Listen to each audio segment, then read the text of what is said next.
Good morning mga best friend! Ito nga ulit ang inyong best friend na si Lyra dito sa Bermuda Island. Ice cream na muna tayo bago magsimula ang ating gala. Ngayon ay ipapasyal namin kayo sa backyard. Bago yan mga best friend ay dumaan muna tayo dito sa Yo Cherry para matikman natin yung ice cream nila dito. Marami kang pagpipilian dito at marami rin toppings. Ang akin nga itong chocolate ice cream at nilagyan ko ng vanilla syrup.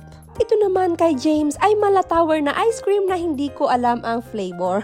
Ang taas nga ng ice cream niya mga best friend kasi hindi niya nakontrol ang pagpindot ng machine. At sa labas nga lang namin kinain ang aming ice cream at hindi siya makakapag-drive sa lagay na to. At ito namang nasa likod ko na lumang building or bahay mga best friend ay haunted house yan. Charis. Joke lang mga best friend, baka maniwala naman kayo. Nabasa ko mga best friend, isa itong Unity Hall. Hindi ko alam kung ano nangyari pero parang inabandon na nila yung lugar. Fast forward mga best friend, nag-drive na kami para tumuloy sa aming favorite bar and resto. Hindi para uminom at para magsana all si James. James. Sana all. Papasok ka ng all ka na lang. Kaloka. Yun ang nangyari mga best friend habang inaantay namin ang order naming burger. Napasana all na lang si James. After nun mga best friend ay tumuloy na nga kami sa backyard.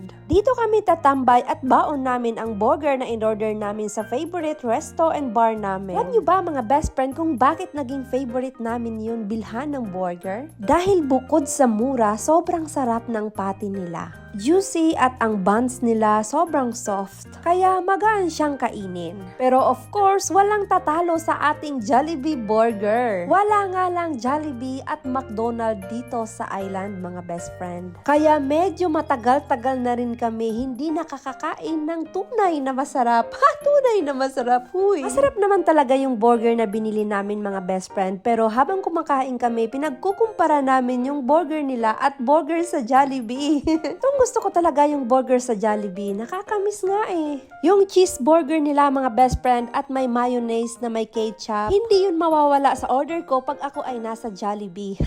Nakakamiss lang talaga eh, no? Sobrang akong naa-amaze sa napakalaking barko na ito. Bata pa lang ako, pangarap ko na talagang makasakay sa ganitong kalaking barko. Kailan naman kaya ako makakapag-travel sakay ng cruise? Nakasakay naman ako ng cruise mga best friend pero hindi katulad ditong kalaki at hindi international. Naalala ko nga mga best friend, bago ako nag-abroad ay nag-apply din ako mag-cruise. Kaya lang mga best friend, hindi ako pumasa dati at hindi ko afford ang training nila. Alam nyo naman ang pagtatrabaho sa barko ay hindi basta-basta ang mga requirements. Kaya hindi ko na talaga pinush.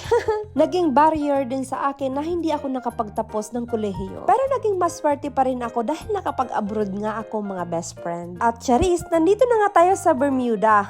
At ngayon, tinatanaw na lang ang malaking cruise na dati ay pangarap ko lang sakyan. Pero hanggang pangarap na lang talaga siguro yun. Kasi kita nyo naman yan mga best friend, mukhang masaya naman ako dito sa land. Pero balang araw, sasakay ako dyan at pupunta tayo sa Miami. Charis!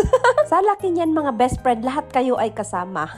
Ganito lagi ang eksena namin mga best friend. Pag lumalabas kami, ako taga-picture nila at sila din ang taga-picture at taga-video sa akin.